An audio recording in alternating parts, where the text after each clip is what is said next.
Gravando.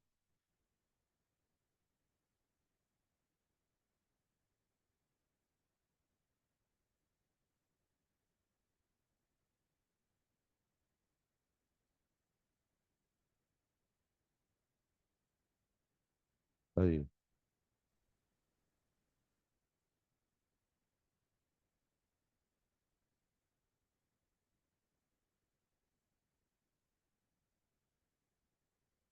Bom dia. Já começou bom hoje, hein? Alô? Oi? Alô? Oi. Já começou bom lá na frente, né, hoje. Quem que derrubou o café? Não, primeiro a água foi suave, né? Aí 3 minutos depois, o suave acabou de limpar, os caras derrubam o café. É a famosa gravidade, né, gente? Oi. O quê? Não, mas foi um pouquinho só. Era um copinho. É porque eu acho que a maior parte tá aqui, ó. Vamos começar, gente? Ó, termodinâmica. Eu tenho um especial carinho por esse assunto. Eu acho ele muito bonito, assim, de trabalhar. Porque, primeiro porque a essência dele é o que o Enem adora, que é transformação de energia.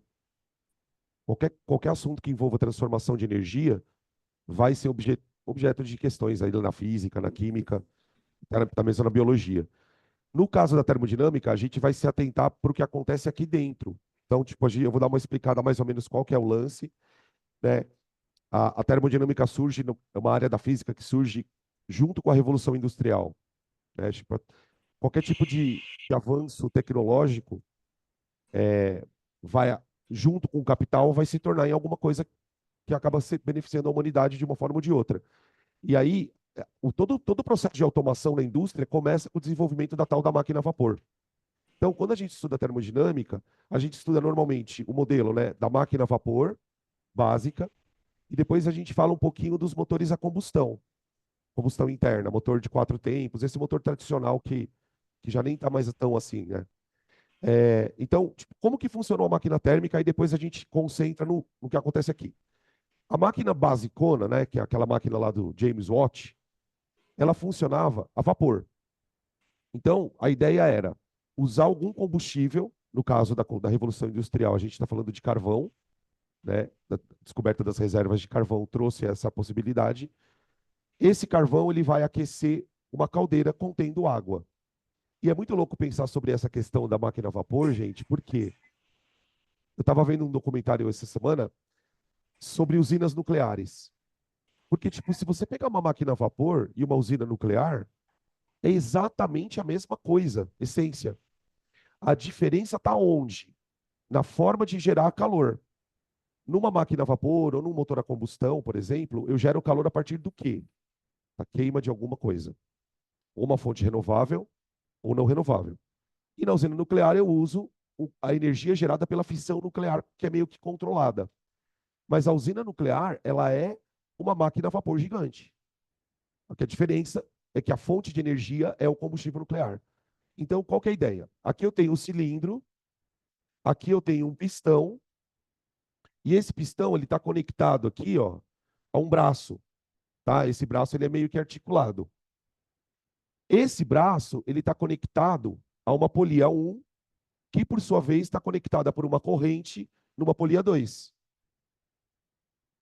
Dentro do cilindro, então aqui tipo eu tenho o cilindro, o pistão e o sistema. Aí, dentro do cilindro, eu tenho geralmente duas válvulas.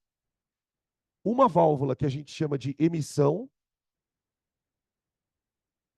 tipo que você vai emitir o gás, e uma outra válvula que eu chamo de admissão. Admissão, que é onde vai entrar o gás. A ideia é que exista alguma coisa que faça esse pistão se movimentar assim, ó, continuamente. Sobe, desce, sobe, desce, sobe, desce, sobe, desce. Por quê? Porque uma vez que esse pistão faz o movimento vertical de sobe e desce, que tipo a gente chama de ciclo, esse braço levanta e empurra esse outro para cá, fazendo a polia girar. Então, quando o pistão sobe, esse braço aqui, ele está conectado de uma tal maneira na polia, que a polia dá meia volta com a subida do pistão.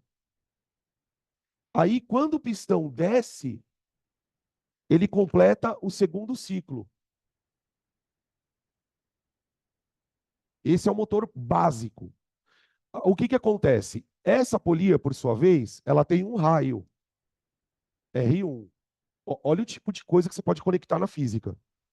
Movimento circular com isso. A polia 2, ela vai ter um raio R2. Quem vai girar com maior frequência?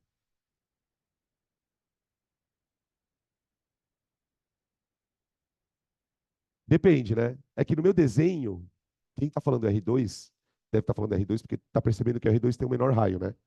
Então, tipo assim, ó, se o R do 2 for menor que o R1, F2 maior que F1. Tudo bem isso para vocês, gente? E aí, sabe o que é o mais legal? Se eu conectar aqui um sistema com várias polias, uma maior, uma menor, uma bem menorzinha, eu não posso controlar a frequência disso aqui? É o que a gente faz no motor, na engrenagem da marcha. A primeira, a segunda, a terceira, a quarta, a quinta, a sexta marcha são, na verdade, polias. Eu ponho primeira marcha. Eu quero uma marcha que gire muito. Aí eu ponho uma polia bem pequenininha, com bastante força. Aí, quando eu quero que ela gire menos, eu vou aumentando a polia. Entenderam como a tecnologia ela você só vai acoplando coisas? Tá? Beleza. Agora, o que vai fazer esse pistão subir e descer? E aí? Para fazer o pistão subir, eu vou injetar aqui dentro um gás. Um gás quente pra cacete. Muito quente. Se ele está quente, provavelmente a pressão dele está alta. Eu vou injetar ele, as moléculas estão agitadas pra cacete. Eu vou injetar ele num lugar pequenininho. Você imagina a pressão que isso aqui vai estar. Se o gás está com uma pressão zona, adivinha o que ele vai fazer no pistão? Hã? O que ele vai fazer no pistão? Eu preciso de uma palavra. Força. Força. Porque pressão não é força sobre área? Pressão é força sobre área. Se ele vai fazer uma força no pistão, ele vai fazer o pistão se movimentar, não vai? O que é força vezes deslocamento? Trabalho. E o que é trabalho? Energia. Então, eu vou fazer o gás empurrar o pistão. Eu tenho que fazer o gás fazer trabalho. Trabalho. Aí o pistão sobe. Deu meia volta. Para ele dar outra volta, o pistão tem que descer. O que eu tenho que fazer? Para o pistão. Ó, presta atenção. O que eu tenho que fazer para o pistão descer? Tirar o gás de lá de dentro. Eu vou abrir uma válvula de emissão. O gás zum. Quando o gás faz zum, ele esfria, ele expande, e aí o pistão, e aí a pressão aqui embaixo cai. E o pistão desce. Entendeu? Aí, o pistão subir de novo, o que eu faço?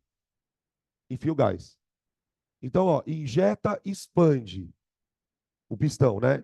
Injeta gás, pistão expande.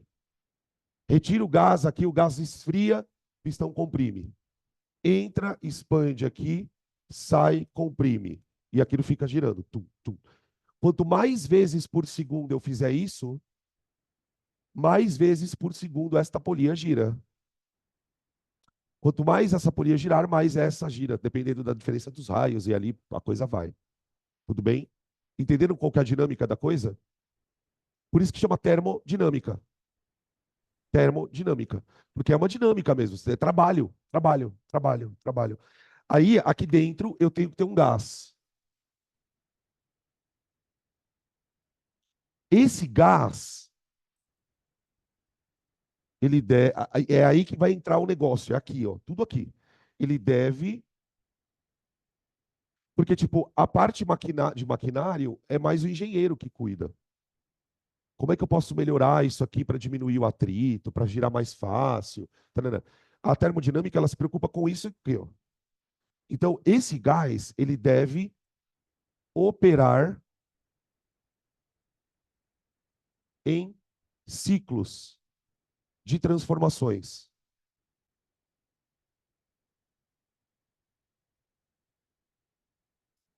Funções. Ó. Ele tem que operar em ciclos de transformação. O que eu quero dizer com isso? Expande, contrai, esquenta, esfria, expande, contrai, esquenta. Então, tipo, sabe aquela parte de gás?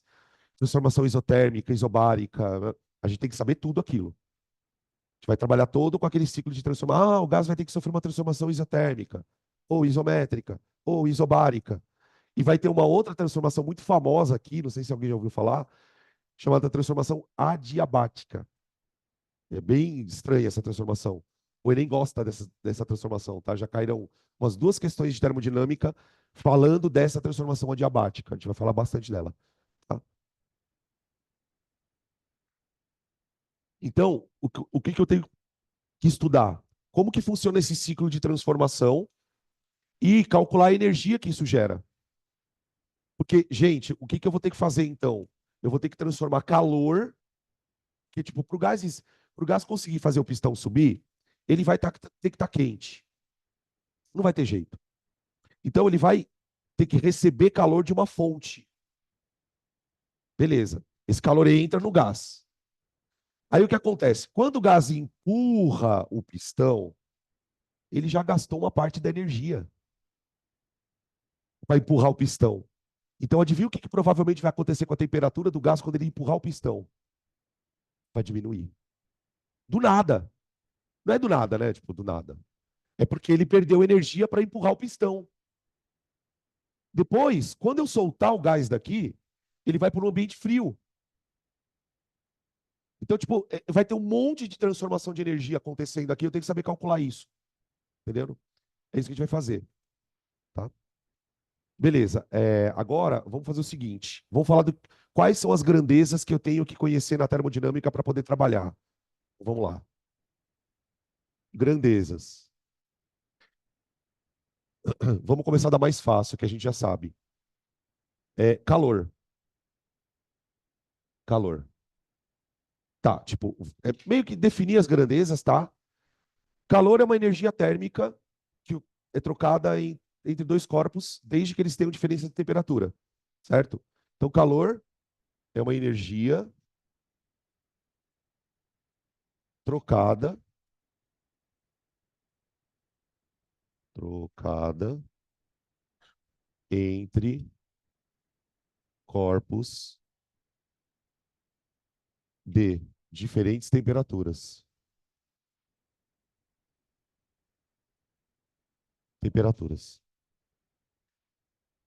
Como a gente vai trabalhar com o calor, é onde tudo começa, né? Tipo, você tem uma fonte gerando calor ali e esse calor vai ser usado pelo gás. Então, o gás, a todo momento, aqui dentro, ele vai estar perdendo e ganhando calor, tá? Então, ele vai sofrer processos. Eu tenho processos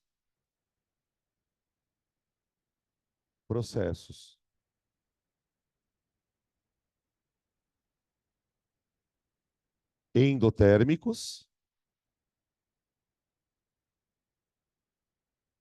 exotérmicos e adiabáticos.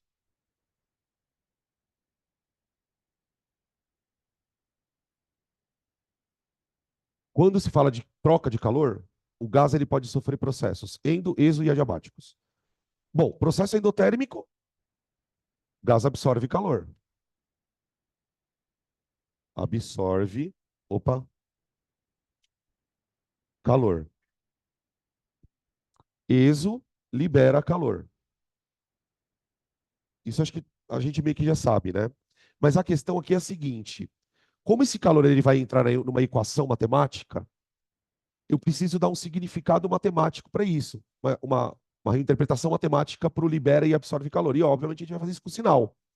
Então, toda vez que o gás estiver sofrendo um processo onde ele absorve calor, em qualquer equação que tiver calor na termodinâmica, você vai usar o calor positivo. E aí, para os casos onde o gás for liberar o calor, você vai usar Q negativo. Tá? Existem também processos onde o gás expande, onde o gás contrai, em que ele não troca calor com o ambiente à sua volta. Porque quando a gente fala de calor do ele está trocando calor, né? Então, existem processos em que o gás expande, por exemplo. Isso geralmente acontece, gente, quando a expansão do gás é muito rápida. Quando ele é obrigado por alguma uma situação a fazer isso aqui, ó, ele faz uma expansão tão rápida que não dá tempo dele trocar calor. Aí eu chamo isso de adiabático. Não há troca de calor. Ó, e aí, o que acontece então se numa equação da termodinâmica eu tiver que usar um calor para um processo adiabático desse tipo? Q igual a zero. Ó, dica, tá? Dica. Quando que você vai olhar para o processo e falar, adiabático? Quando você tiver expansões ou contrações rápidas. Claro que isso, de alguma maneira, o exercício vai ter que te dizer, né? Você saber que o negócio é rápido. Tá? Tudo bem? Eu sempre gosto de citar um caso muito famoso de expansão adiabática rápida, né? Que é um caso que a gente tem em casa, você consegue reproduzir na sua casa. Sabe aqueles desodorantes de aerosol? Tem uma valvulinha, ele é todo de lata, né? Ali tem um sistema com gás. Aquele gás, ele está numa pressão alta pra caramba. Por que tem gás dentro do desodorante? Para empurrar o líquido para fora. Então, tipo, você põe o líquido, se você balançar ali, você vai ver que tem um líquido. É o desodorante em si. Só que para o líquido sair daquele jeito, dispersar, ele precisa de alguma coisa que empurre ele para fora. É um gás. É chamado de propelente. Ele vai propelir o líquido. Só que o que acontece? Lá dentro do desodorante, a pressão do gás é violenta. É alta pra caramba. Para a hora que ele sai, você aperta a válvula, ele sai, ele empurra o líquido. O que acontece? Quando ele sai de um ambiente, quando você aperta a válvula, ele rapidamente ele sai de um ambiente de altíssima pressão para cá, para fora, que é um ambiente de baixíssima pressão. Só que isso ele faz uma fração de milésimos. Então é uma expansão rápida. E aí o que acontece com o gás? Ele esfria. Por isso que se você ficar apertando algum tempo a válvula do desodorante, a latinha começa a ficar gelada, ficando geladinha. Na hora que o gás sofre uma expansão adiabática, ele perde energia, ele esfria. Ele é obrigado a expandir tão rápido que quando ele expande, ele faz trabalho. Ele gasta uma energia, aí ele esfria. Isso é uma expansão adiabática. Tá? A contração é o contrário. Quando você pega um gás e contrai ele rapidamente, tipo, imagina você pegar um gás e colocar um sistema, tipo assim, e fazer isso aqui nele, ó. Rápido. Quando você fez isso no gás, você fez trabalho no gás. Você empurrou o gás. Quando você empurra o gás, você dá energia para ele. Quando você faz isso rápido, essa energia vira calor. O gás esquenta. Entenderam? É um negócio muito louco. Isso é processo diabático. A gente vai discutir isso depois. Tá? Beleza?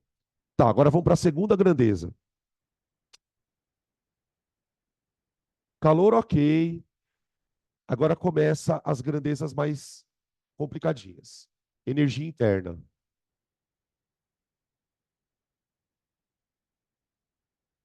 Interna. A energia interna, a gente vai representar pela letra U. Tá ali. Bom, olha para o nome dela.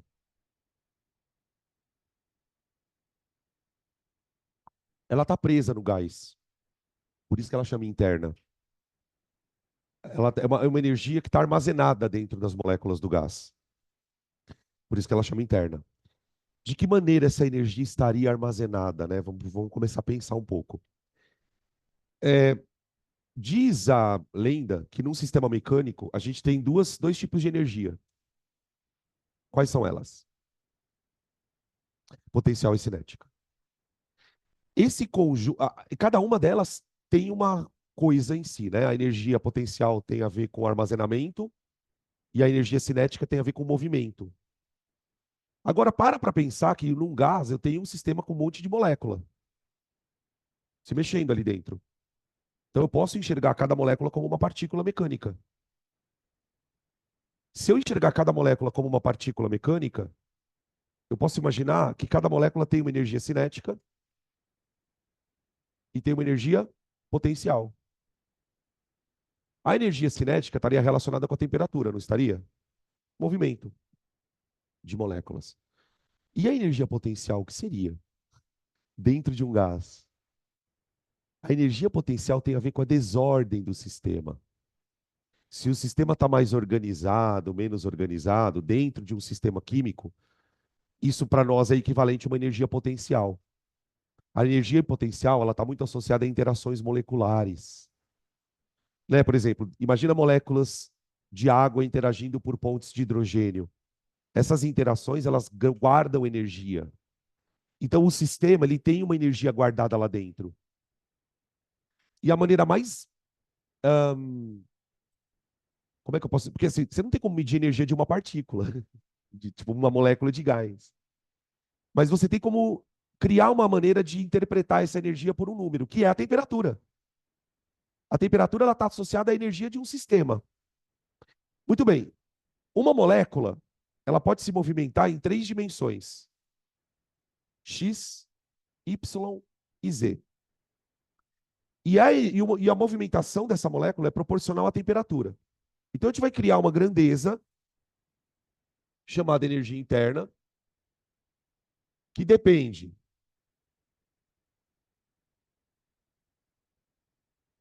da temperatura. Então, nós vamos criar uma maneira de, a partir da temperatura do gás, estimar quanto de energia ele tem lá dentro. Tanto é que essa unidade, essa energia, ela vai sair em joule, tá? Assim como o calor pode ser em joule, caloria, tá? Beleza? Ela também depende da quantidade de moléculas de gás.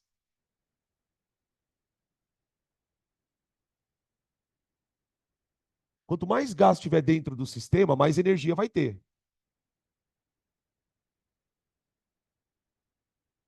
Tá bom? Beleza? Essa energia interna, gente, ela é calculada assim, ó. 3/2 vezes N R T. Ela lembra o pedaço da equação de Clapeyron, né? Ó, o nRT aqui, ó, tá? Relacionando a energia com o número de mols. Isso aqui é o número de mols, tá? O número de mols. O R é a famosa constante, tá? Só que aqui, ó, aqui tem um detalhe. A gente está na aula de física. E a física tem um apreço maior pelo sistema internacional. Então você não vai ver o R0082. Porque o 0082, vamos lembrar aqui, ó, 0,082 é uma unidade, é uma constante de gás que não está no sistema internacional. Por quê? Porque não sei se você lembra, vocês lembram qual a unidade desse R? Ela é uma unidade bem louca. É ATM vezes litro sobre mol Kelvin. A unidade. Por que ela não está no sistema internacional? O que tem de estranho ali? O que não está no SI ali? ATM. Litro também não está. Tudo bem? Então isso aqui não é SI. No SI, o R é 8,3 joule por mol Kelvin.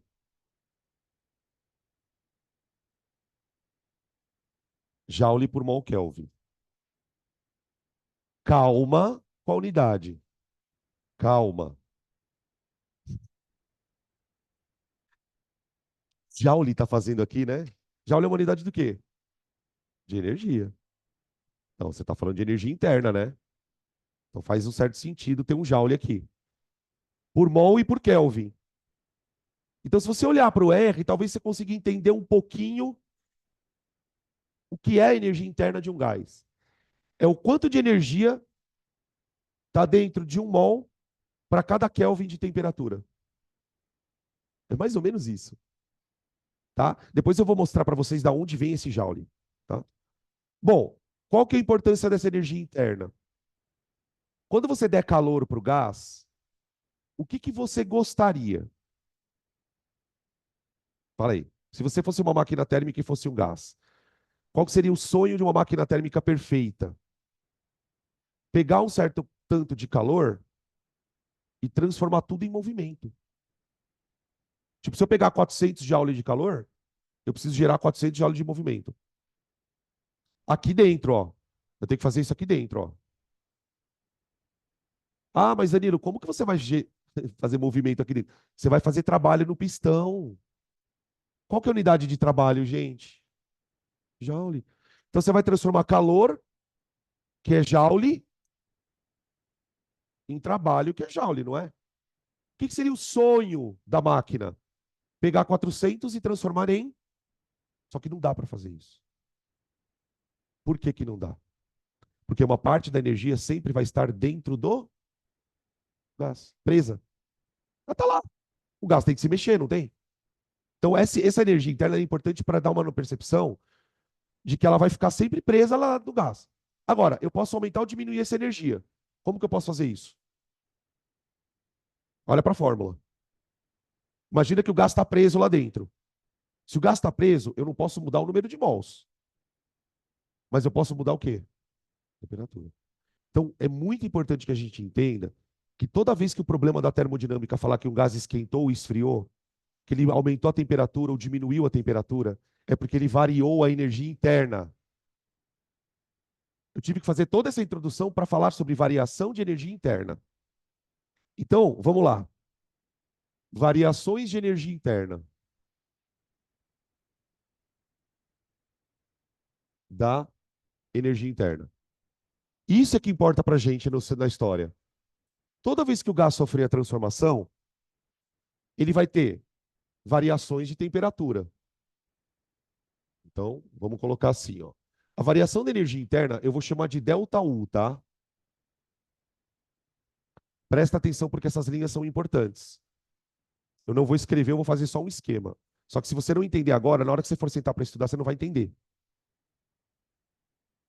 Delta é variação, não é? Variação não é final menos inicial? Tá. O que você entende quando você lê que o ΔU é positivo? Que o final é maior que o inicial, não é? Ou seja, eu tive aumento da energia interna. Aumento da energia interna. Se eu tive aumento da energia interna, o que isso significa? Eu aumentei a temperatura. Eu aumentei a temperatura. Então, isso aqui é aumento da temperatura.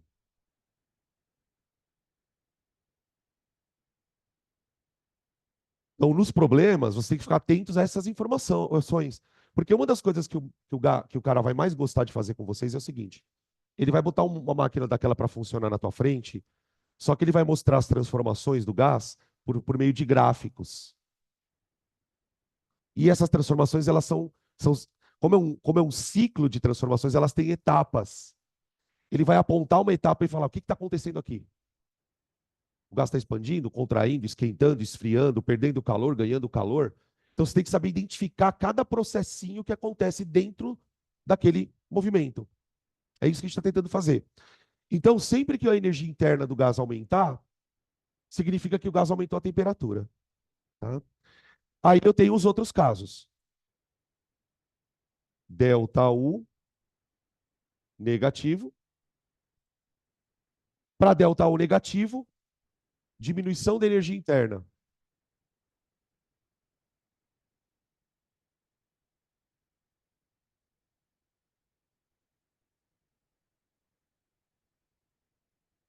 Bom, aí a gente já sabe o que acontece. É uma transformação, sei lá que tipo de transformação foi, em que o gás diminuiu a temperatura.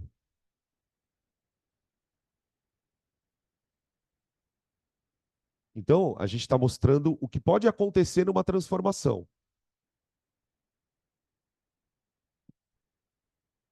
E vai ter algumas transformações, gente, essas inclusive são bem especiais, os vestibulares gostam delas, justamente porque elas são diferentes, onde a energia interna não vai variar.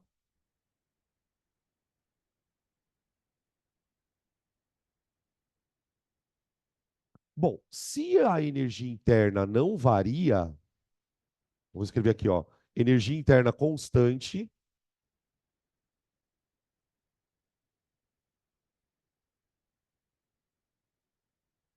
constante. Peraí, se a energia interna é constante, isso significa que também o que que é constante? Temperatura. E aí, ó, por que que ela é especial? Qual é o nome do processo de transformação gasosa onde a temperatura se mantém constante? Isotérmica. Então, quando um gás sofrer uma transformação isotérmica, a energia interna dele não varia. Não mudou a temperatura, a energia armazenada ficou a mesma. Vocês lembram como é que reconhece uma isotérmica? Vamos colocar aqui, ó, transformação isotérmica. Vocês lembram como é que é a isotérmica? Vou até colocar ela aqui, ó. Dan, a Primeiro, Verônica não tá focando. espera só um pouquinho. É que eu preciso olhar para ela. Só um minuto. Aí, ó. Eu tenho que olhar para ela, ela volta. Quer dizer, acho que volta.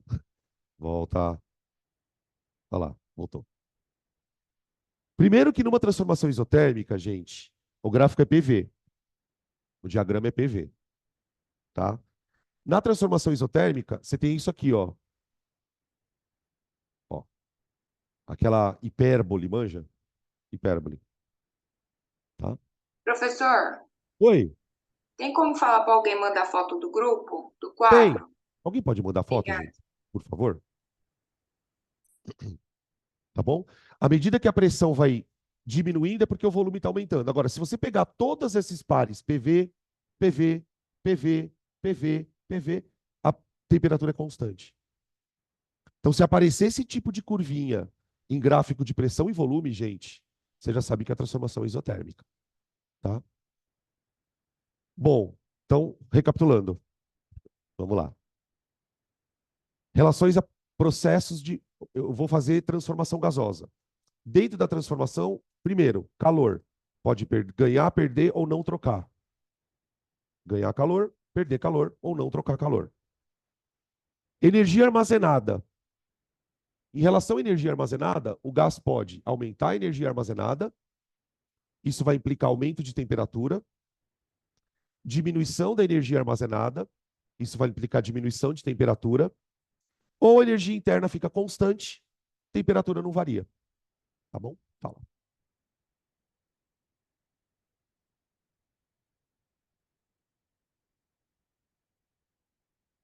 Teria, teria. Só que aí você passa a não ter mais uma transformação gasosa. Porque qual que é o conceito de transformação gasosa? É você confinar um gás e fazer alterações nele sem alterar sua massa. Porque você tem que pensar uma coisa: o gás ele está dentro de um cilindro. Então tudo isso vai acontecer enquanto a quantidade de gás está constante lá dentro, entendeu? Mas o que você falou tem sentido. Eu poderia não alterar a temperatura, mas alterar o número de mols. Poderia. Injetar. Aí o que eu teria que fazer? Injetar mais gás ou retirar mais gás. Que aí você varia isso aqui, ó. Tá?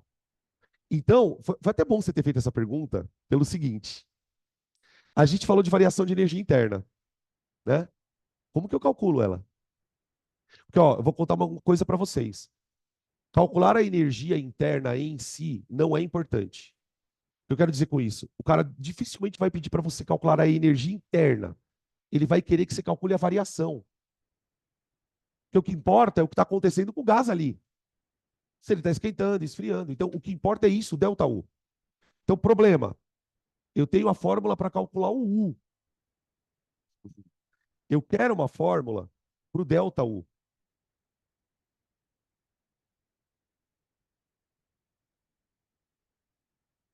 A variação.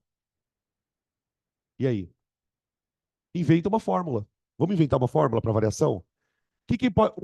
Eu estou associando ΔU à variação de qual das coisas da fórmula? ΔT? Então pronto. Escreve assim, ó.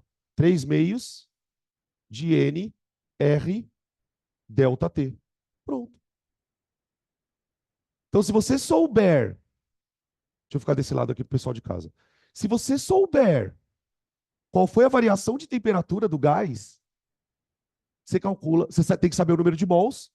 Percebe que o número de mols não pode variar. É para uma quantidade constante de gás.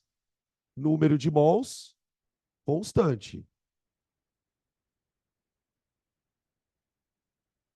Porque isso está acontecendo lá dentro do motor, tá?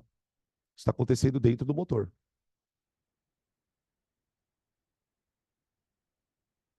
Energia armazenada no gás na forma de interações e movimento. Talvez essa seja a frase mais curta, né? Energia interna. Energia armazenada no gás na forma de interações e movimento.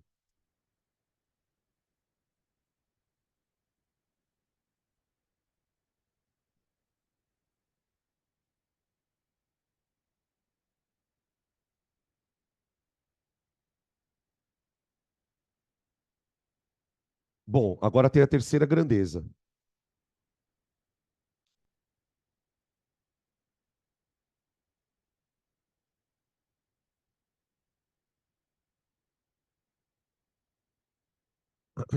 Terceira grandeza. A terceira grandeza é onde a mecânica entra. Que até aqui a gente está usando bastante as ideias da termologia, né? A história de temperatura, calor. Até falamos um pouquinho sobre processo de transformação gasosa, tal. A próxima grandeza é aonde a mecânica entra, porque é o trabalho. É o trabalho. Que a gente vai representar por W. Tá? E aí a gente vai se referir, porque assim, quando a gente está estudando o trabalho lá na parte de dinâmica, então justamente é providencial entrar com a termodinâmica justamente no momento que você está aprendendo o que é trabalho. É, e o que é trabalho? É a aplicação de força que vai provocar um deslocamento no corpo. E esse deslocamento vai provocar variação da energia cinética do corpo. Então, o que eu quero aqui, na verdade, é que o gás faça uma força no pistão para ele andar. Então, a gente vai falar que o gás está fazendo o trabalho. Mas, na verdade, é a força que o gás está fazendo. Tá? Então, eu quero saber como que eu calculo o trabalho do gás. Porque, assim, eu não tenho como ficar medindo o pistão andando ali dentro. O que a gente sabe é o seguinte: no processo em si, eu vou desenhar um pistão de novo aqui, mas ele é menorzinho, tá? Mais simples. Então, imagina que o cilindro, ele está com o pistão aqui. Aqui eu vou chamar, ó, de posição inicial. Posição. Ai, deixa eu aumentar a letra, peraí. Ah, lembrei.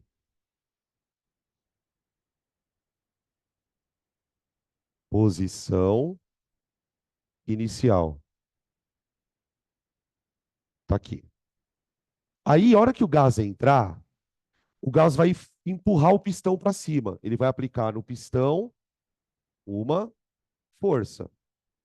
Eu vou chamar de F, tá? É o vetorzinho da força aqui, ó. Ah. Aí, ele vai forçar o pistão a subir até um outro ponto. Eu vou chamar de posição final.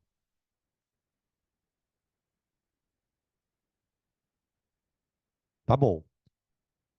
Só que concorda que nessas que o pistão anda para cima, ele vai se deslocar uma certa ΔS aqui? Ele vai andar um delta S? Eu vou chamar esse delta S de altura, tá?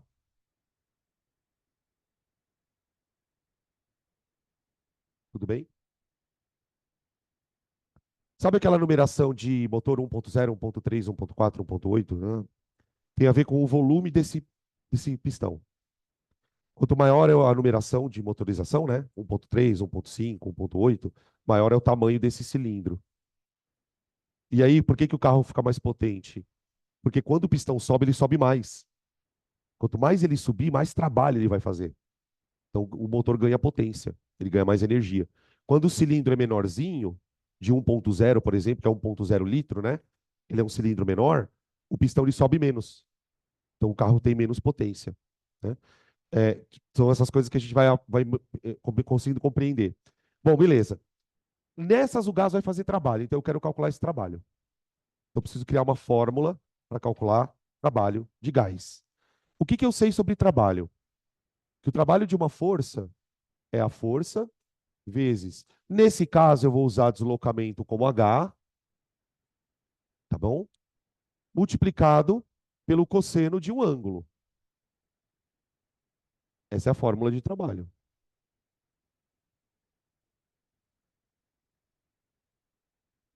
Que ângulo, gente? Eu vou pôr ali. Pensa que o pistão está subindo. Esse ângulo é o ângulo entre quem e quem? É a força e o deslocamento. Tá, para onde está apontando a força? Para cima. E o deslocamento? Para cima. Qual é o ângulo? Zero. Zero. 0 graus. Qual é o cosseno de zero? 1.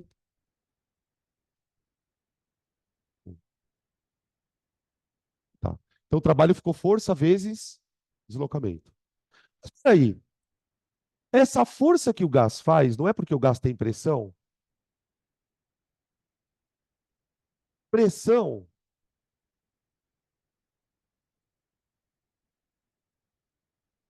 não é força sobre área? Quando o pistão sobe, para pensar, gente. Imagina que esse pistão, ele, esse reservatório, ele é um cilindro. Então, quando o pistão sobe, é porque as moléculas de gás estão empurrando, eles estão aplicando uma força numa certa área, que é a área do pistão. Aqui. Então, no lugar da força, primeiro que eu vou começar a chamar esse trabalho de trabalho do gás. Eu vou chamar ele de trabalho do gás. O trabalho do gás vai ser a pressão do gás vezes a área do pistão. A área do pistão. Eu passei a área multiplicando aqui, ó, gente. Vou passar a área multiplicando. Tá aí? Vezes a altura. Tudo bem? Lembrando que isso aqui está tudo no sistema internacional, tá? Tudo no sistema internacional. Ou seja, o que é isso aqui? Pascal, né? Pascal. Newton por metro quadrado e metro. Opa, pera um pouquinho. O que é a área da base vezes a altura? Ô, gente, quando o pistão subiu essa altura aqui, você concorda que o gás foi obrigado a expandir junto? Ao expandir, ele aumentou o volume. Então, essa expansão aqui, ó, gente, do pistão, ela aconteceu gerando um delta de volume. Um delta volume.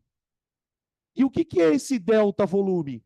É justamente essa conta aqui, ó. Se eu pedir para você calcular o volume disso aqui, como que você vai fazer? Não é a área da base vezes a altura? Aqui, ó. Então, tipo, quanto mais o gás sobe, mais ΔV ele gera. Quanto mais ΔV ele gera, mais trabalho ele faz. Então, o trabalho do gás, eu vou trocar isso aqui por ΔV, ó. Então vai ficar assim, o trabalho do gás é a pressão dele vezes ΔV.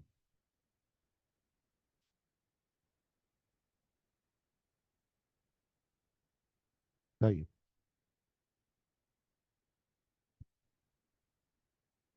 Ó, agora olha que louco.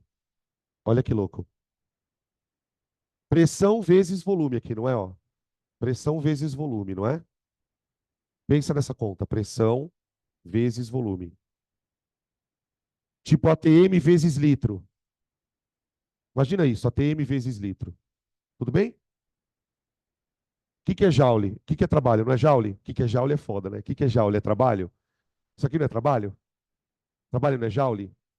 Então eu posso dizer que, do ponto de vista de unidade física, ATM vezes litro é a mesma coisa que joule. Olha aqui, ó. De ATM vezes litro, isso aqui virou joule. Tá? Só que na hora de fazer a transformação, o valor da constante muda. O valor da constante muda.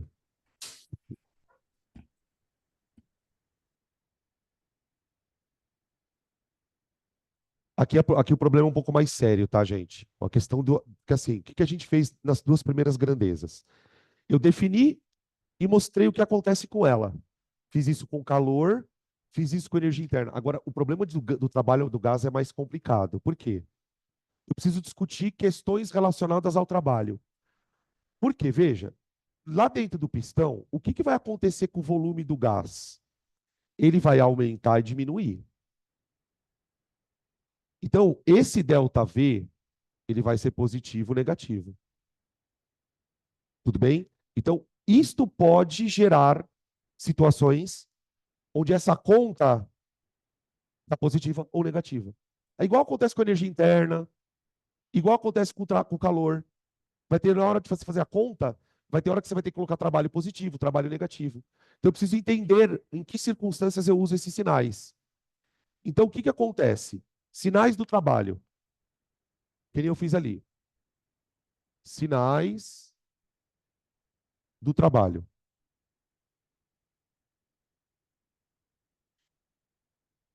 Do trabalho. Primeira situação, gente. Se o gás aumentar o volume, quando ele for expandir, quando o pistão for subir, o ΔV é positivo. Então, para o ΔV positivo, eu vou associar isso a coisas. Expansão. Então, ó, quando for fazer exercício de termodinâmica, palavras como expansão, contração, elas têm um significado escondido. Ah, eu sei o que é expandir, é ficar maior, tá? Mas na hora de fazer conta, se você ouvir expansão, significa que o resultado dessa conta é positivo. Então, ó, eu tenho trabalho positivo. Quando o trabalho é positivo, a gente diz que o gás realiza trabalho. Gás realiza trabalho.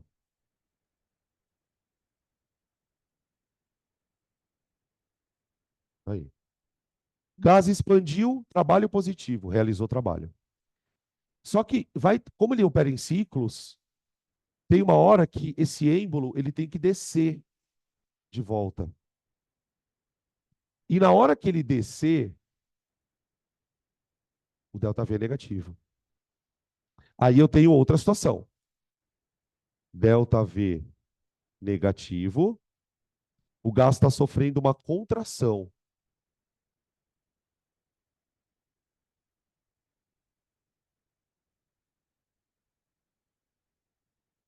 Tá? Nesse caso, o trabalho vai ser negativo. Aí eu vou usar que expressão, cara? Porque assim, se o gás. Pensa comigo assim. Se o gás tá contraindo, é porque tem alguém empurrando ele. Tem alguém empurrando ele. Se tem alguém empurrando ele, é porque tem alguém fazendo o trabalho no gás. Ah, mas Danilo, quem está empurrando ele? Calma. Mas o fato é, ele está contraindo. Lu. Então eu vou dizer que o gás sofre trabalho. Sabe onde acontece isso? É assim, numa coisa que a gente conheça, dentro do compressor do ar-condicionado. Para o ar-condicionado funcionar, o gás tem que sofrer uma série de transformações lá, enfim. E um dos processos é comprimir um gás que está dentro do sistema. Para depois expandir ele, e na hora que ele expande, ele rouba calor. A gente vai, se der tempo, a gente fala um pouquinho sobre isso também, que isso não é menos importante. Aí tem a terceira situação, de novo. Vai ter situações em que o gás vai sofrer algum processo e o volume dele não vai mudar. Por exemplo, nesse contexto, o que teria que acontecer para o volume do gás não mudar? Eu teria que, de alguma maneira, bloquear o movimento desse pistão. Quando o gás não sofre variação de volume, se houver algum processo em que o gás não sofrer variação de volume, ele não está nem fazendo nem sofrendo o trabalho. Então, ΔV igual a zero. Só que aí, como que você vai saber que o gás não variou o volume? Nós temos um nome para processos onde o gás não varia volume. Quando o gás não variou temperatura, eu chamei de processo isotérmico. Quando o gás não troca calor, eu chamei de adiabático. E quando o gás não mudar o volume, eu vou chamar do quê? Isométrico. Isométrico. Tá? O isobárico é para mudança de pressão, né? Para não mudar a pressão. Tá? Então, transformação isobárica. Transformação isobárica. Oh, isométrica. Obrigado. Eu demorei para entender, né? Você viu. Tava quase escrevendo no final já. Tá aí, ó.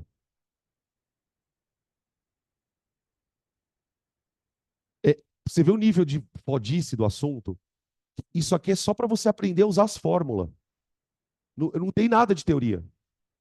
Assim, eu não sei, por exemplo, com isso aqui dificilmente você vai conseguir resolver ainda um problema. Se você não tem um conhecimento prévio de termodinâmica, tá? Tá, eu tem mais algumas coisas sobre trabalho que a gente precisa conversar. Ahn, olha para a fórmula do trabalho. Olhamos. Tem outra coisa que pode variar na fórmula. O quê? A pressão. Porque, gente, achar que a todo momento a pressão do gás vai ser constante não tá, velho. O gás está esquentando, esfriando. Blá, blá, blá. Então, às vezes, o processo de transformação do gás ele é tão complexo que não vai variar só o volume.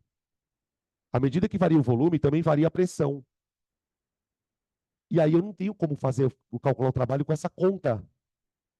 Não tem. Nessa conta, eu só posso usar essa conta para um caso. Que caso? Onde a pressão não varia. Gente, presta atenção, porque são detalhes, esses detalhes é que às vezes ferram a gente. Olha para a fórmula. Onde está o delta? Está no volume. Tem delta na pressão? Então não posso usar essa fórmula se o gás sofrer variação de pressão. Ah, então você só pode usar para quê, Danilo? Para transformação isobárica.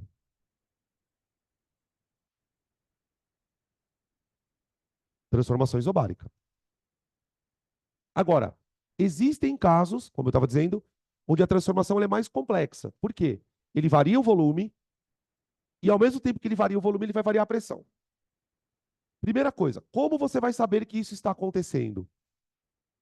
Adivinha. Uma das habilidades e competências do Enem. Gráfico. Se tem coisas variando ao mesmo tempo, eu uso gráfico.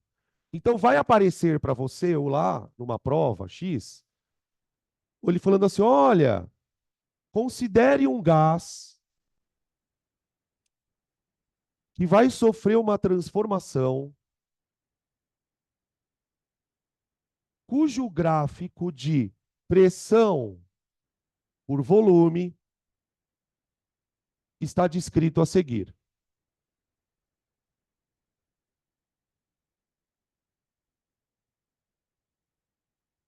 Tipo, ele vai de um ponto A até um ponto B.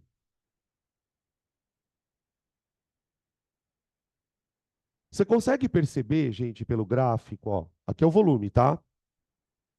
E ali a pressão em cima. Consegue perceber que ao mesmo tempo o volume aumentou e a pressão também? Então, aqui é um caso que eu não consigo calcular o trabalho do gás usando a fórmula. Ah, não pode pegar o delta P, multiplicar pelo delta V? Não vai dar certo. Se você pegar os dois deltas, não dá. As fórmulas que a gente usa, elas funcionam para um delta. Se as duas coisas variarem, já ferrou, tá? Então, o que eu vou fazer? O truque da área, o famoso truque da área. O que a gente sabe na física em alguns momentos? Que quando você tira a área de um gráfico, você tecnicamente está multiplicando as grandezas. E o que é interessante de observar é que se eu multiplicar as grandezas, eu tenho o trabalho. Então, quando uma grandeza varia e a outra não, você pode fazer essa conta. Se as duas grandezas variarem, ele vai te dar um gráfico, e aí você vai pegar a área abaixo do gráfico. Então, por exemplo, numa transformação desse tipo aqui, ó, a área que eu teria que calcular seria desse trapézio aqui, ó. Tá vendo, ó? Isso aqui seria o trabalho do gás na transformação AB.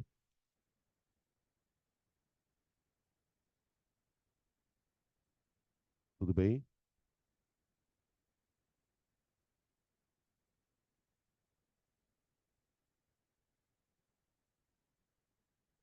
Aí, às vezes, vem a área de trapézio, às vezes vem a área de triângulo, tá? E daqui a pouco vai vir a área até de quadrado, tá? Retângulo. Daqui a pouco a gente vai fazer uns negócios bem loucos aqui. Então, ó, por exemplo, só desculpa interromper. Esse tipo de questão é questão comum, tá? Questão, assim, aparentemente simples. Ele fala, olha, tananã, o gás sofreu dentro de uma máquina térmica, sofreu um processo. Calcule o trabalho do gás. Tá? E ao calcular o trabalho, eu também vou descobrir depois que eu posso calcular a variação da energia interna. Eu vou descobrir se eu também vou conseguir calcular se o gás perdeu ou ganhou calor. Porque nos exercícios de conta, geralmente ele vai te pedir para calcular uma dessas três coisas. Quanto que o calor que o gás trocou, ou a variação da energia interna, tá? Aí. Oi.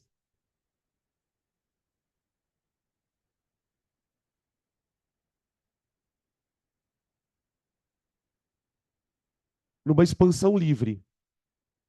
Numa expansão livre. O que é uma expansão livre? É onde você não tenha um êmbolo para segurar o gás.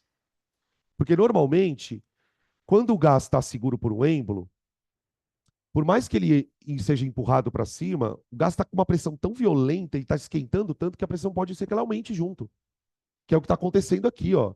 É até meio estranho imaginar, né, o que está acontecendo dentro daquele negócio para o gás estar expandindo e mesmo expandindo, estar aumentando a pressão.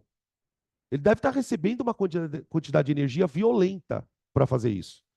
Geralmente, quando o gás sofre uma expansão livre, por exemplo, se o recipiente estivesse meio que aberto e eu desse calor para o gás e ele expandisse livremente, normalmente ele vai fazer uma expansão e ela é isobárica. Tá? Isso vai acontecer em alguns casos. Beleza. Agora,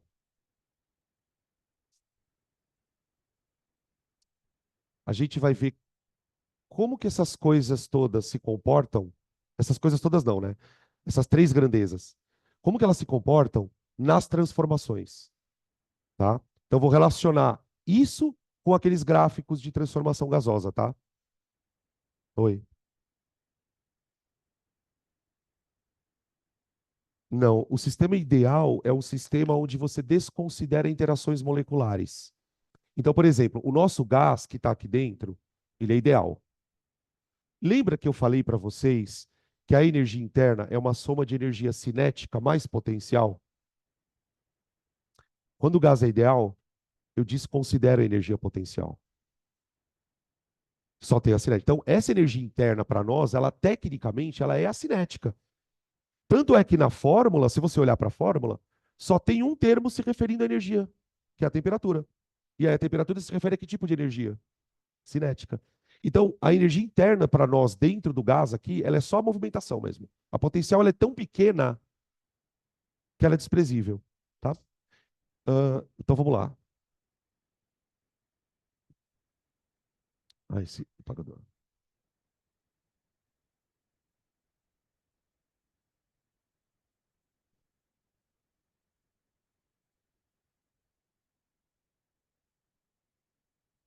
Esse assunto convém depois dar uma relida em casa, tá, gente? Se vocês resolverem estudar ele mais aprofundado mesmo, falar, puta, eu vou entender esse negócio de uma vez por todas, né? Então, ó, transformações.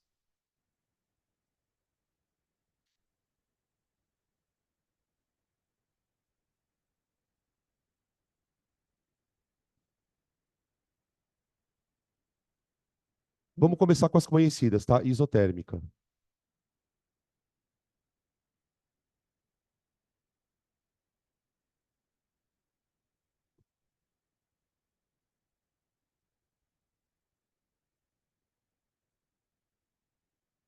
Transformação isotérmica. Alô?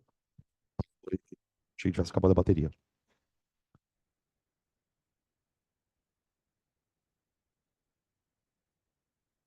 P e V. Vocês vão perceber, gente, que nos gráficos que a gente vai fazer. Bom, eu vou falar depois, vai. Depois eu falo. Numa transformação isotérmica, eu tenho duas possibilidades. Eu vou desenhar assim, ó. Ai, droga, peraí. Pronto. Quando o gás vai sofrer uma transformação isotérmica, você tem duas situações possíveis. Você tem que olhar, porque como é uma transformação, gente, o gráfico, ele tem sempre duas extremidades. Você vai olhar para o gráfico de transformação gasosa, sempre pensando em duas extremidades. O que são essas extremidades? São os estados de um gás. Então, por exemplo, quando o gás está nesse ponto aqui, ó, o que você pode dizer sobre esse ponto, assim meio que genericamente, vai? Ó, ele tem alta pressão e pequeno volume. Tá. Esse outro ponto aqui já é o contrário, né? Ele tem alto volume e pequena pressão. Então, esses dois pontos, eles são os estados. O que pode acontecer com o gás é ele ir de cima para baixo ou de baixo para cima. Então, eu posso chamar de A e B aqui. Se o gás vai de A para B, ele está sofrendo uma expansão. Expansão. E está esfriando, né? Não esfriando, não. E está perdendo pressão. Tá? De B para A, contração.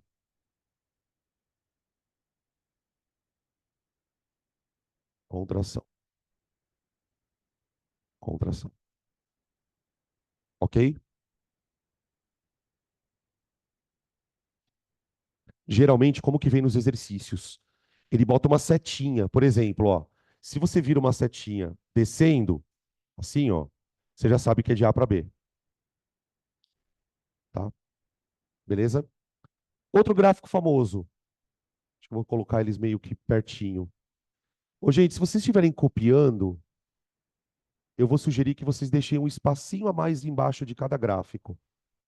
Tipo umas 2 ou 3 linhas, sei lá. Porque eu vou voltar a fazer umas anotações, tá? Espero que dê tempo. Isobárica. Gente, vocês lembram que quando a gente estuda gás, e a gente vai só estudar as transformações, cada hora o gráfico é de um jeito, né? Ou ele é PV, ou ele é VT, ou ele é PT, alguma coisa do tipo. Na termodinâmica, a gente não tem esse costume. A gente vai. Toda a transformação que a gente vai mostrar sempre vai ser no gráfico PV. Agora, deixa eu fazer uma pergunta. Por que que vocês acham que na termodinâmica é muito importante eu mostrar todas as transformações num gráfico PV? Porque se eu precisar calcular o trabalho, que eu faço? Eu calculo a área. Então não estranhem que na termodinâmica, toda vez que você receber um gráfico vai ser de PV. Não importa qual seja a transformação, tá? Beleza? Então ele é um pouco diferente nesse sentido do gás, do estudo dos gases da química, né? Então vamos lá. Como é que eu mostraria uma transformação isobárica num gráfico de PV? Ó, é PV, hein? Pensa como que você desenharia uma transformação isobárica num gráfico PV. Vai, uma expansão isobárica. Cara, se eu fosse desenhar uma expansão isobárica, eu desenharia um ponto A aqui, um ponto B aqui, ó. Volumes diferentes, tá vendo, ó? Só que pressões, e eu faço isso, ó. Ó, tá? Se a setinha tiver de A para B, expansão, expansão, e de B para A, contração,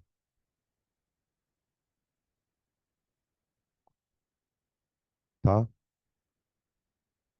Beleza? Terceiro gráfico,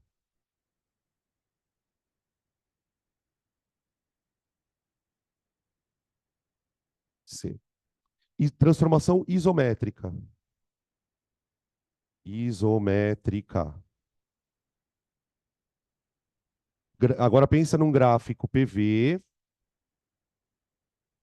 pensa num gráfico PV para isométrica. E assim, tá, gente? A gente padroniza tudo, inclusive a questão do eixo. O V sempre no X e o P sempre no Y, tá? E aí? Como que eu desenho um gráfico PV para uma isométrica, sendo que o V está no X, né? Isso. Escolhe dois pontos com o mesmo volume, mas um ponto mais para baixo e um ponto mais para cima. Um ponto A, um ponto B.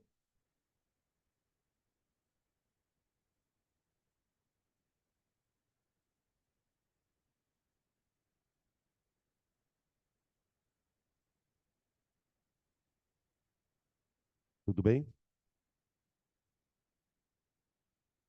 Aqui não dá para falar em expansão, contração, né? Agora, dá para a gente deduzir o que está acontecendo com o gás. Vamos ver. Imagina o gás indo de A para B, vai. O que está acontecendo? Ele está dentro de um mesmo volume, mas a pressão dele aumentou pra cacete. O que será que aconteceu com esse gás, velho? Considerando que você não pode ter injetado mais gás lá dentro. Lembra aquilo que eu falei para ele? O número de mols é constante. O que aconteceu com esse gás para ele ficar com a pressão tão alta? Esquentou. Provavelmente ele recebeu calor, aumentou a temperatura, aumentou a energia interna. É esse tipo de pergunta que o cara faz. Podemos afirmar que, durante a transformação AB, aí começa. Ah, diminuiu a energia interna, aumentou a energia interna. Coisas dessa natureza. Por isso que é importante saber interpretar. Tá? Acalma que tem mais coisa ainda, tá? Ixi, tem. Quarta transformação, vamos lá. Ahn, lembrando que eu vou escrever coisas no gráfico, tá, gente? Quarta transformação, vou colocar aqui em cima mesmo. Adiabática, ela, a diaba. A diaba. Realmente ela é meio difícil de entender, meu.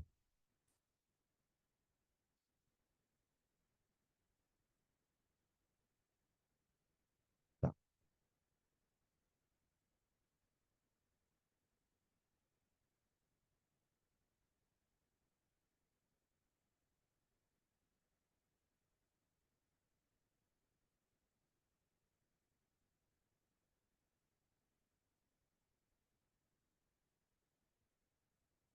vai eu.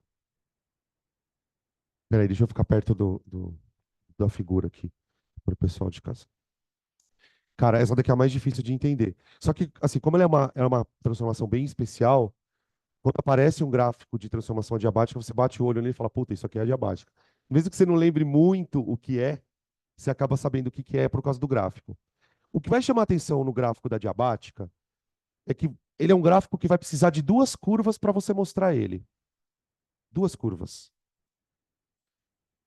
Cada curva dessa aqui, ó, lembra isso aqui, não lembra, ó?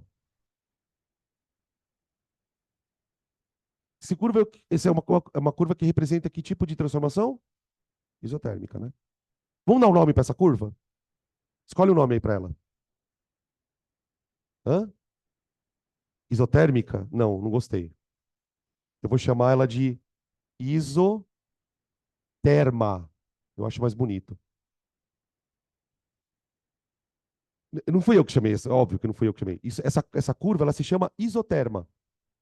Ah, professor, mas isso não é uma hipérbole? É, na matemática é hipérbole, aquele é isoterma. Tudo bem? Tá, agora volta para cá. Aqui eu tenho duas isotermas. Entenderam isso? Eu tenho duas curvas que representam transformações isotérmicas de um gás. Então, por exemplo, agora, o que que uma transformação isotérmica tem de especial? A temperatura não é sempre a mesma? Então, o que que acontece? Cada uma dessas curvas representa uma curva de transformação isotérmica. Então, a curva de cima é uma transformação isotérmica que está acontecendo numa temperatura T1. A curva de baixo é uma curva de transformação isotérmica que está acontecendo numa temperatura T2. São duas isotérmicas de temperaturas diferentes. Se o gás estiver numa temperatura T1, os pontos de transformação dele estão nessa curva. Se o gás tiver uma temperatura T2, os pontos de transformação estão na outra curva, ok? Primeira pergunta sobre esse gráfico. Quem é maior? T1 ou T2? T1 é maior. Na curva T1, o gás está mais quente. Todas as transformações estão numa temperatura mais alta do que as transformações em T2, tá? Então isso é importante saber.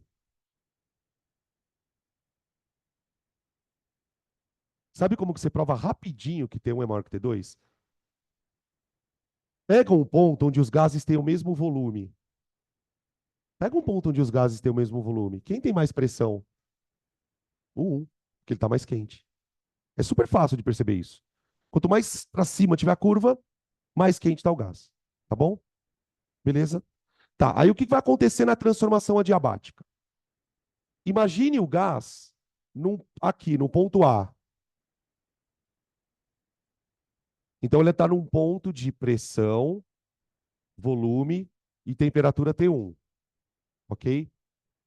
Imagina que esse gás é o gás que está dentro do desodorante que eu falei para vocês agora há pouco. Tá? Está numa pressão zona bem alta ali, ó. Ok? Aí o que que eu vou fazer com este querido? Eu vou abrir a válvula e o gás vai escapar. Vum. Quando ele escapa, a pressão dele cai rapidamente e o volume dele sobe rapidamente, porque ele expande. Então acontece isso, ó.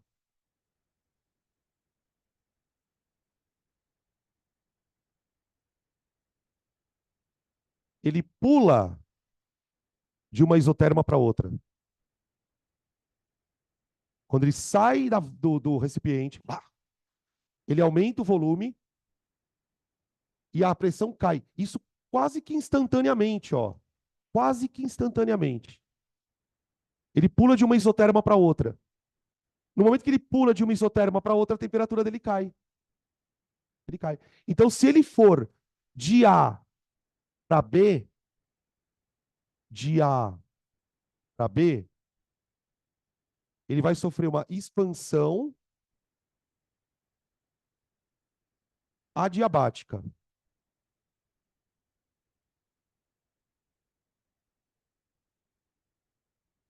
Vou contar para vocês uma questão do Enem que provavelmente você já esbarrou com ela. Só que o que que vai acontecer, e depois eu vou explicar por quê. Eu vou colocar aqui a título de é uma informação a princípio, mas depois eu explico.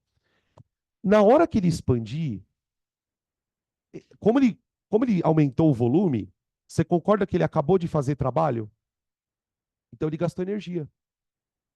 Ele gastou energia. Mas ele gastou energia de onde? Da interna. Porque para ele conseguir expandir, ele teve que gastar energia para fazer isso. Essa energia tem que ter vindo de algum lugar, gente. A energia não se cria. Como a expansão foi muito rápida e o gás não esquentou, não teve esquentamento de gás, ele tirou energia de algum lugar. Ele tira da energia interna. E na hora que ele perde essa energia interna, adivinha o que acontece com a temperatura? Cai, cai.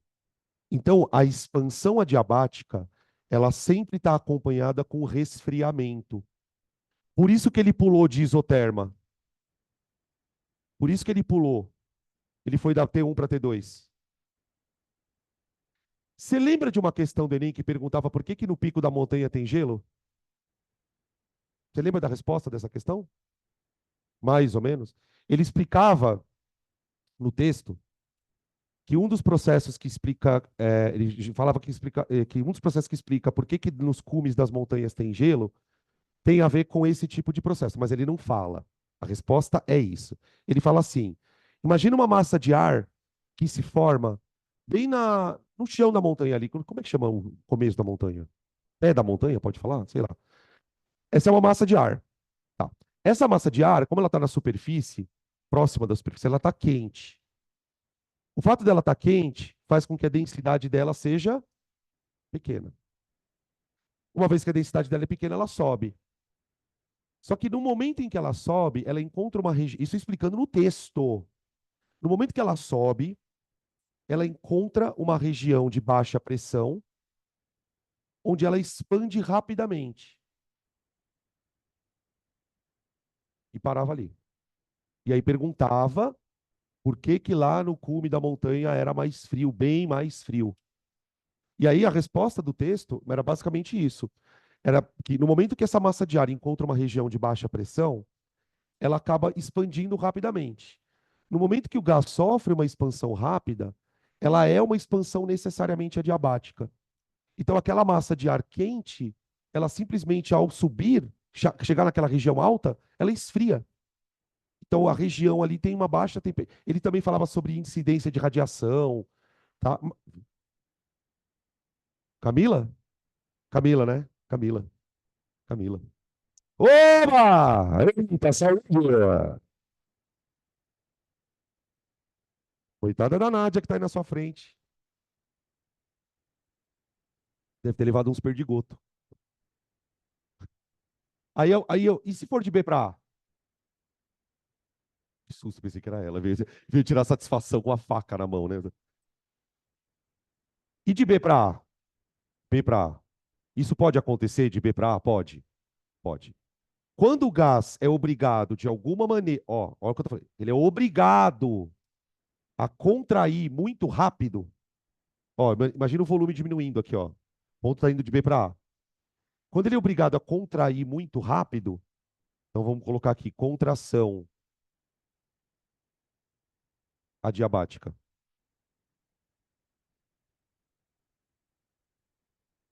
Acontece uma coisa muito doida. Ele esquenta. Ele esquenta. Ele aumenta a temperatura. Aumento de temperatura.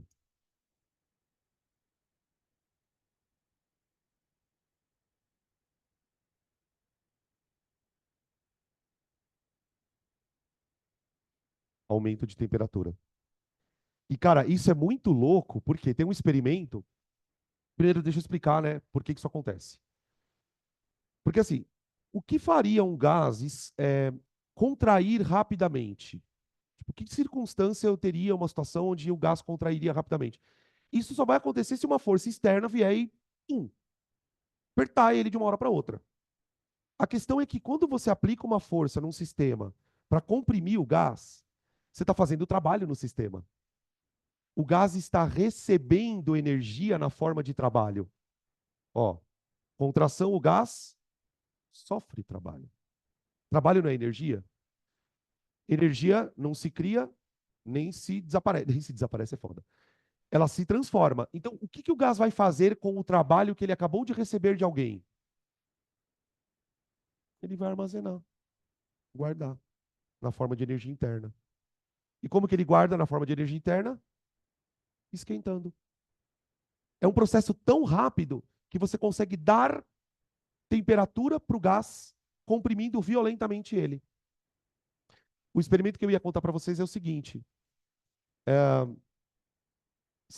Tipo, tem no YouTube, tem. Depois você procura lá que. Depois eu mando o link para vocês. É muito legal.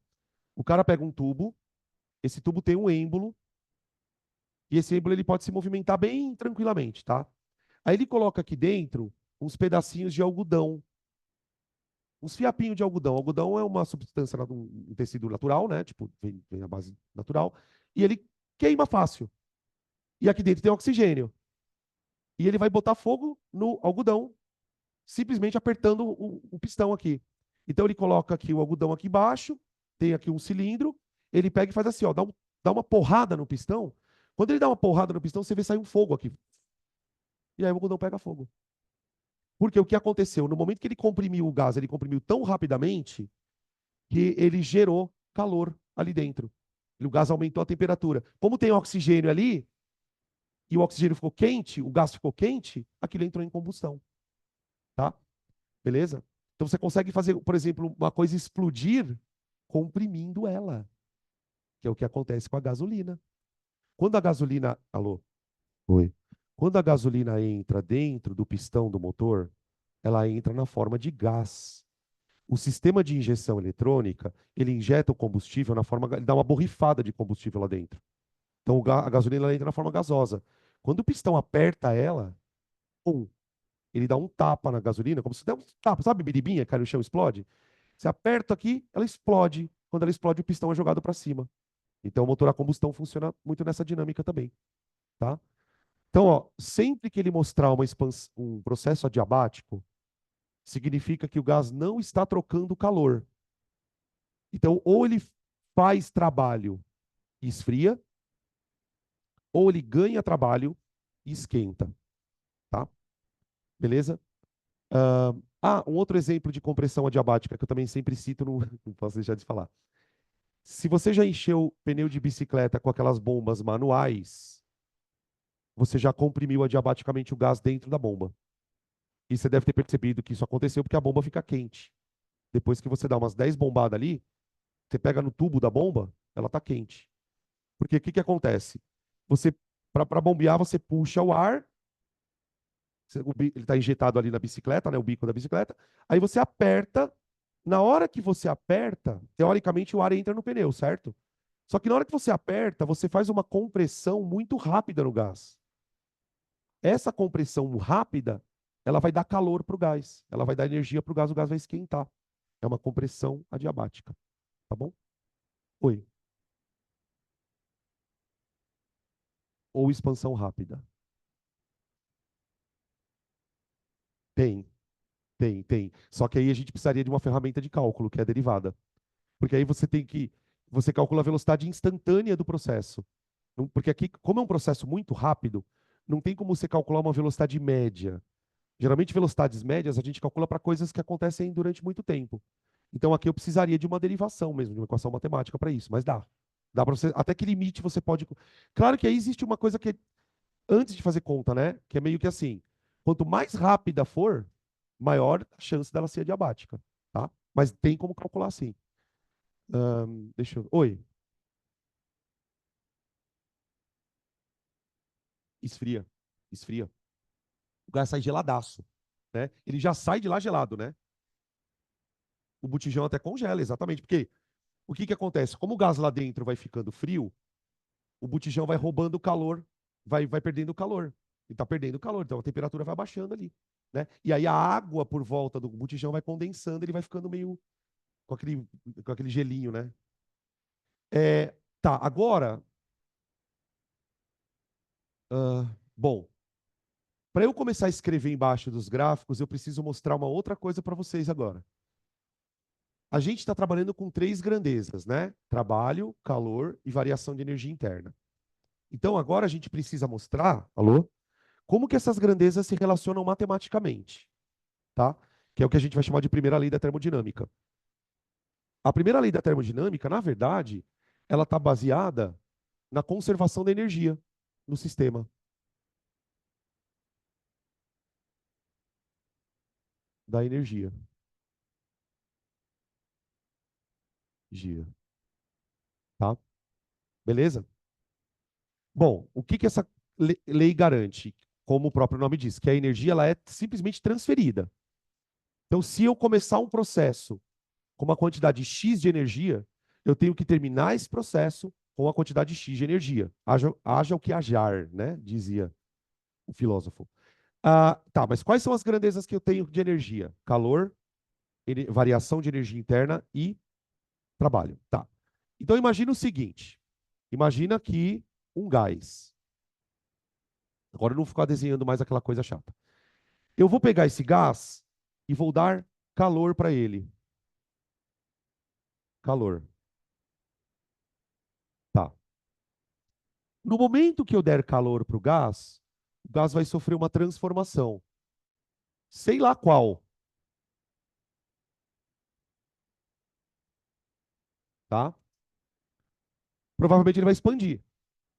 Vamos imaginar que você está dentro do sistema ali, ele vai sofrer uma expansão, tá? Então, na hora que ele receber o calor, uma parte da energia ele vai usar para fazer trabalho. É uma energia que ele vai usar para empurrar o pistão. Só que tem um problema.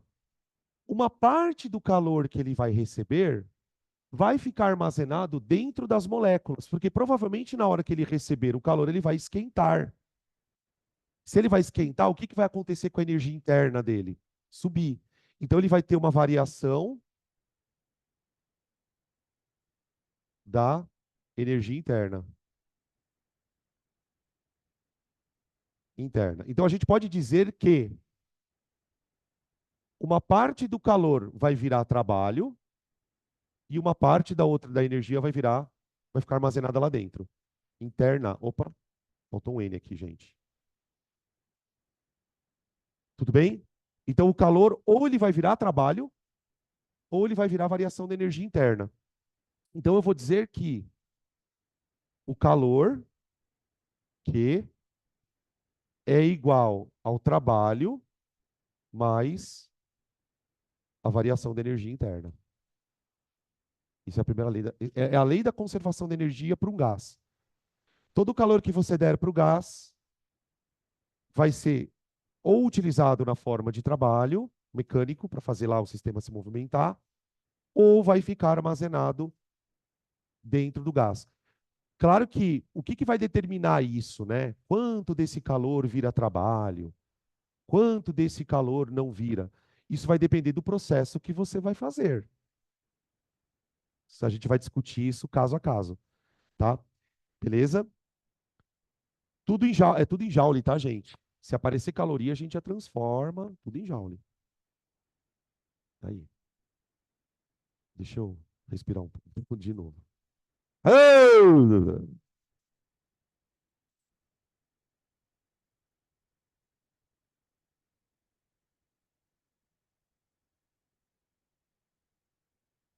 20 do céu.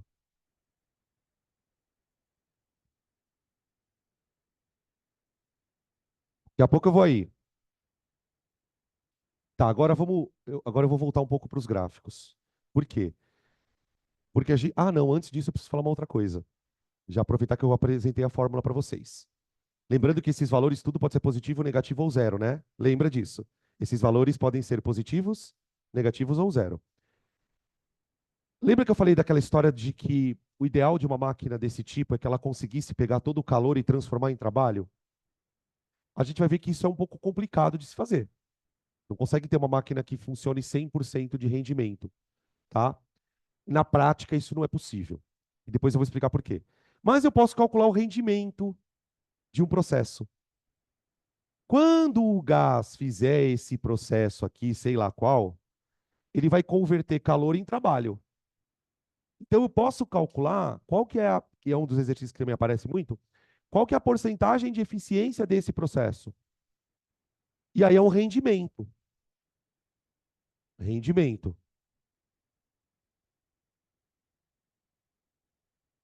Tá. Uma regrinha de 3. Por quê? No rendimento eu vou pensar assim: o calor que ele recebeu é a energia total.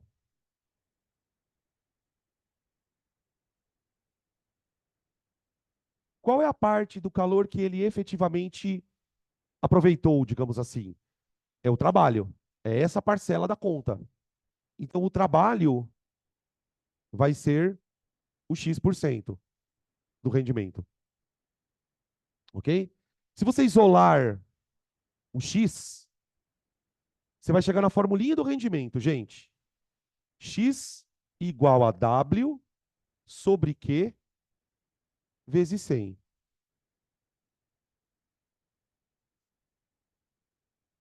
Tá? Quando acontecem esses tipos de exercícios, gente, eles geralmente são exercícios fáceis. O problema é que às vezes o aluno não resolve porque ele não entende o exercício. São informações muito estranhas, tá?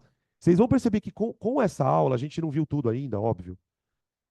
Mas se você pegar um exercício de termodinâmica para ler, você já vai ler ele de um outro jeito. Falar, opa, peraí, acho que agora eu estou começando a entender os negócios, tá? Beleza. Agora vamos já meio que ir finalizando. Vamos olhar para os gráficos de novo e tentar encaixar isto nos processos. Porque qual que é o lance? Eu estou falando que o gás precisa sofrer transformação para isso acontecer. Então vamos ver o que acontece com essa situação em cada uma das transformações que a gente viu, tá bom? Vamos começar de volta aqui, ó. Aí, gente, eu vou tentar fazer isso de forma pausada, porque senão eu vou ter que ficar andando para lá e para cá. Tá? Então, sobretudo para o pessoal de casa, eu vou tentar fazer isso bem devagar. Vamos imaginar que o gás esteja sofrendo uma transformação isotérmica. Tá.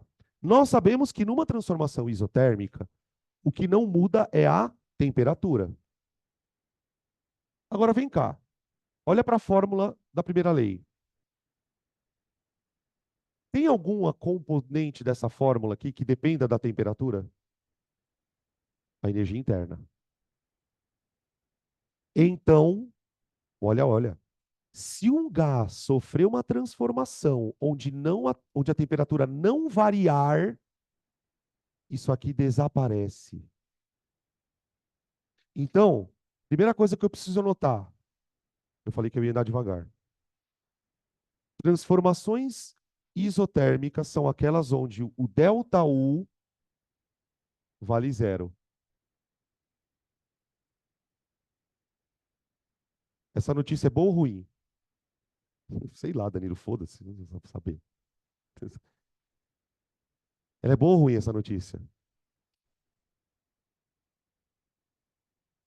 Hã? Ela é do caralho.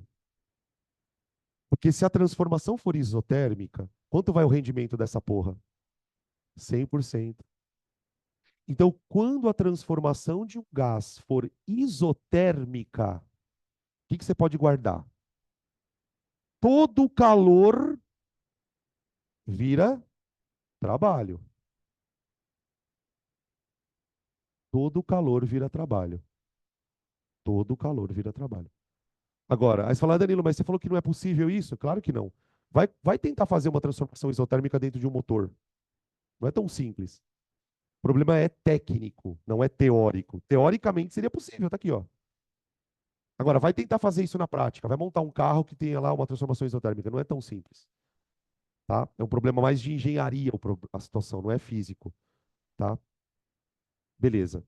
Então, gráfico de transformação isotérmica, você já sabe.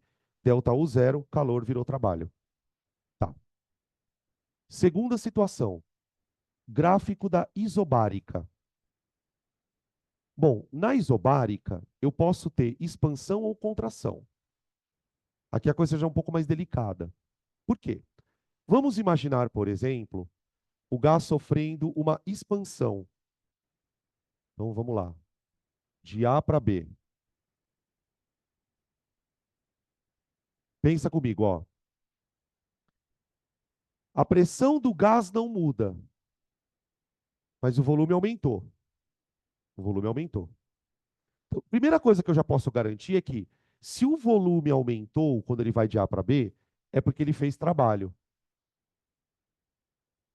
Positivo. Tudo bem? O que será que aconteceu com a temperatura desse gás, hein?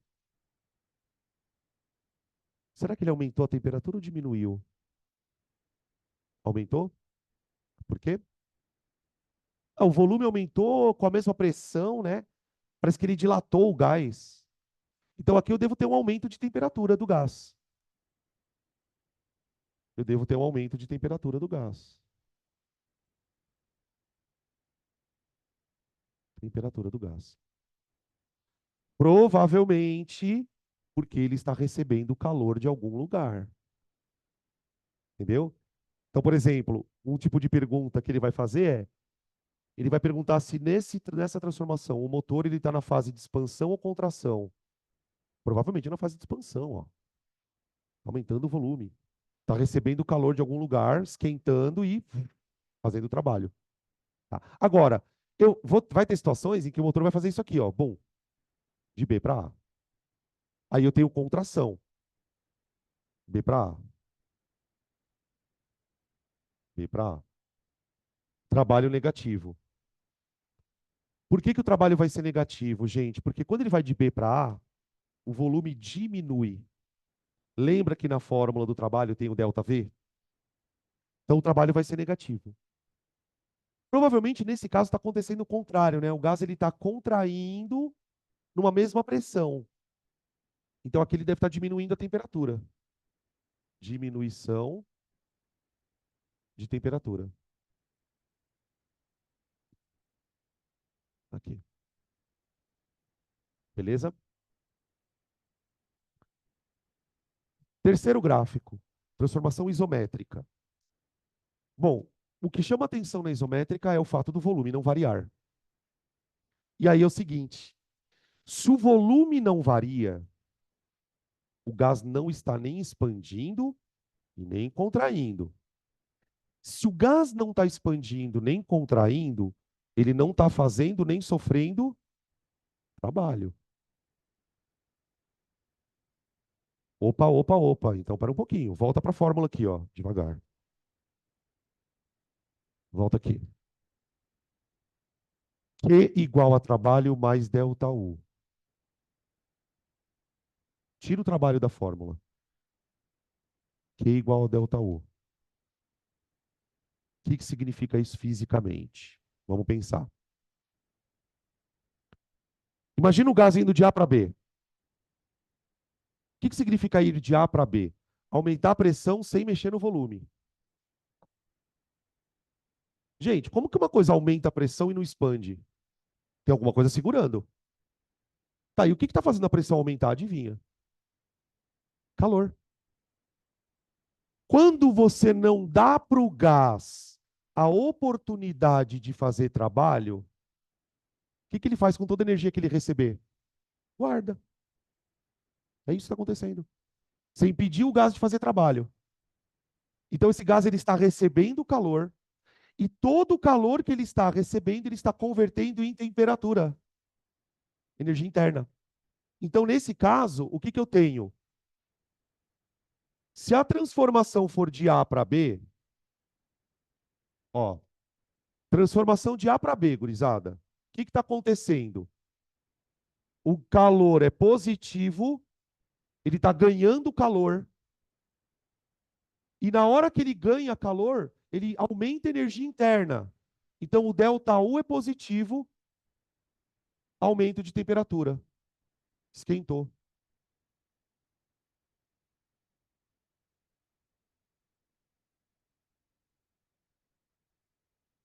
Aumento de temperatura. Agora pensa no contrário. B para A. Como que um gás do nada diminui a pressão sem mexer no volume? Perdeu calor. Perdeu calor, perdeu pressão. Então ele liberou calor. E da onde veio esse calor que ele liberou? Adivinha? Da energia interna. Estava guardado nele. Ele soltou a energia interna, ela virou calor. Então, de B para A, eu tenho Q negativo, delta U negativo, diminuição de temperatura.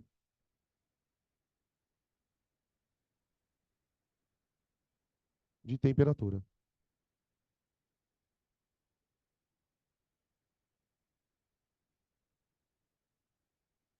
Tá? Agora falta o último. Ai, graças a Deus, vai dar tempo. Fiquei com medo que não desse tempo. Na verdade, por mim, eu ficava mais 2 horas aqui. Tá, já entendi, né? Já entendi. Eu só pensei alto, gente. Esse assunto, para mim, eu dou 20 horas de aula e tá tudo bem. Agora vamos para o último gráfico, vai. O que acontece na transformação adiabática? Bom, na transformação adiabática, o que é zero na fórmula? Tem alguma coisa que é zero na fórmula. O calor. É o calor. Não dá tempo de trocar calor, que é igual a zero.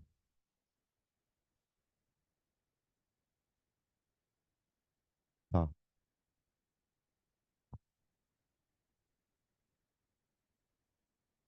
Então, pera um pouquinho. Se a gente zerar a fórmula aqui, cara, vai acontecer um negócio muito esquisito. Vai ficar zero igual a W mais delta U, não é? Então, olha o que vai acontecer. Zero igual a W mais delta U. Portanto, W igual a menos delta U. Vê aí, ó.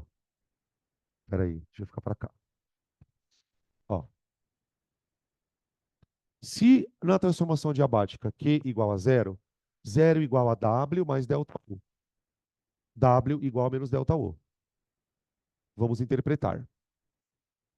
O trabalho tem o mesmo valor da energia, da variação da energia interna, só que com o sinal trocado. Tudo bem? Ou seja, se o trabalho for positivo, o delta U é negativo.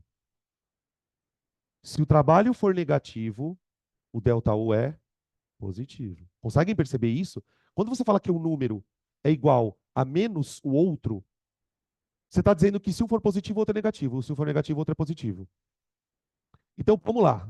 Agora você vai entender por que que o cara resfria. Numa expansão adiabática, o trabalho é o quê? Positivo.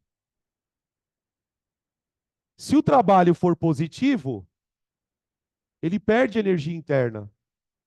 Portanto, ele resfria. Olha lá. Exato. Ele usa a energia dele mesmo para fazer trabalho. Porque quando o gás está recebendo o calor e fazendo o trabalho, ele na verdade só está transferindo energia, concorda? Ele está pegando energia do carvão. Quem está alimentando o movimento é o carvão. O gás pega energia na forma de calor. Normalmente ele armazena um pouco dessa energia e o resto ele faz trabalho. Numa expansão adiabática, ele não está recebendo calor de ninguém.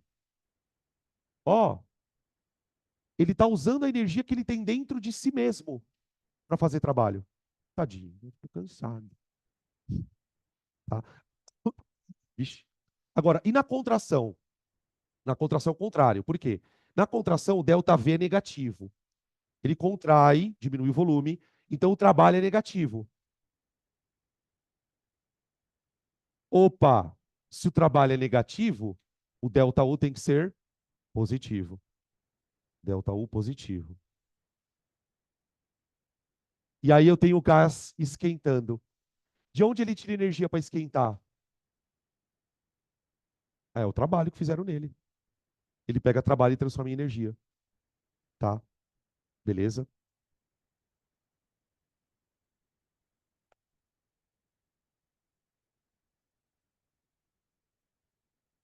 Vê aí se ficou alguma dúvida. Esse assunto é bem delicado, né? Muita coisinha. Então, senão a gente pode tomar um cafezinho. Acho que dá para tomar um cafezinho, tá bom? E já voltamos dentro em breve. Deixa eu só desligar o microfone rapidão, para não gastar muita bateria, tá? Só um minutinho, gente.